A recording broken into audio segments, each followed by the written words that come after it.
Right ఏం చేసిరండి మీరు రైట్ తెలంగాణకు?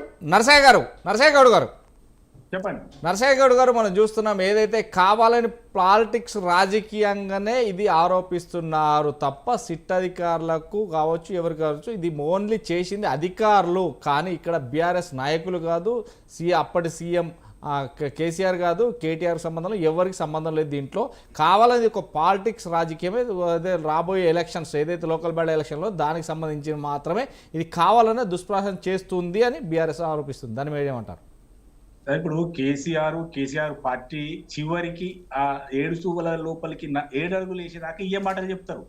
వాళ్ళు మనం వింటున్నాం కదా సార్. ఇప్పుడు కాళేశ్వరంలో కూడా అవే మాటలు చెప్తారు. ప్రతి దాంట్లో మాకేం సంబంధం అంటే ఈ ప్రభుత్వానికి అంటే ఈ కాంగ్రెస్ లీడర్లు 1000-2000 మంది ఈ బీఆర్ఎస్ లా వాళ్ళ కూతురు కాంచి మొదలుపెట్టి అందరినీ ట్యాప్ చేయమని అధికారులకు ఏం అవసరం అని నేను ఒకటి అడుగుతున్నా. నువ్వు రివ్యూ కమిటీకి ఇచ్చిన నెంబర్లలో ఇవన్నీ చూపించినావు కదా, అంటే వీళ్ళందరూ కూడా మావోయిస్టులేనా? కేసీఆర్ ఇంట్లో కూడా మావోయిస్టులు ఉన్నట్టు నువ్వు ఒప్పుకున్నట్టే కదా. నేనేమంటా ఇవన్నీ కాదండి. ఇప్పుడు వాళ్ళు చివరికి ఓడిపోయేదాకా కూడా ఇట్లాంటి పెద్ద మనుషులు వచ్చి ఇట్లానే చెప్తారు. పోలీస్ అధికారులను బయటకు కూర్చున్నాం అంటే ఇప్పుడు ప్రక్షాళన చేస్తా ఉన్నాం. ఇంకొకసారి ఫ్యూచర్ లో ఎవరికి కూడా ఇలాంటి పొరపాట్లు జరగకుండా ఉండాలంటే బీజేపీకి సంబంధించిన ఆర్గనైజేషనల్ ఆయన పెద్ద మనిషి ఉంటే ఆయనకి ఫామ్ హౌస్ లో 4 కూర్చోబెట్టి అందులో గుంజాలని ప్రయత్నం చేసిండు. వాళ్ళు మాట్లాడిన అవన్నీ బయటికి తీస్తా ఉన్నాడు.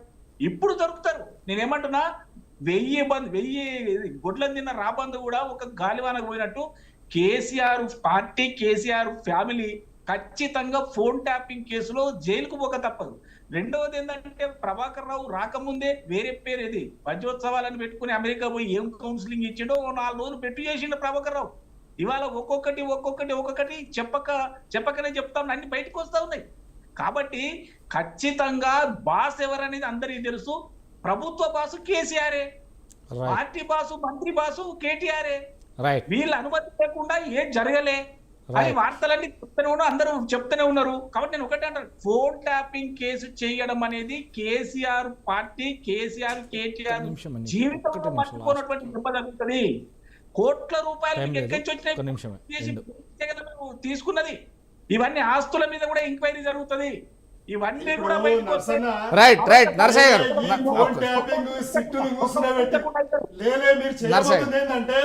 ఫోన్ ట్యాపింగ్ సిట్టును కూర్చునబెట్టి 4000 మంది దగ్గర బ్లాక్ మెయిల్ చేసి పైసలు గుంజదలుచుకురా పైసలు గుంజదలుచుకురా అంటున్నా. ఏం చేస్తారు, ఏం సాధిస్తారు అంటున్నా. మీరు ఏమి చేయలేరు. ముఖ్యమంత్రి కుర్చీ మీద కూర్చున్నాడు రేవంత్ రెడ్డి గారు. Top blackmail Hyderabad blackmail చేసి డబ్బులు సంపాదించారు. తెలంగాణ ప్రజలను, తెలంగాణ నాయకులను, తెలంగాణ ఉద్యమకారులను ఏది క్యారెక్టర్ అసాసినేషన్ చేస్తారు. మీరు రండి లోకల్ బాడీ ఎన్నికలకు. మొత్తం మీద ఈ రోజు డిబేట్ లో పాల్గొన్నటువంటి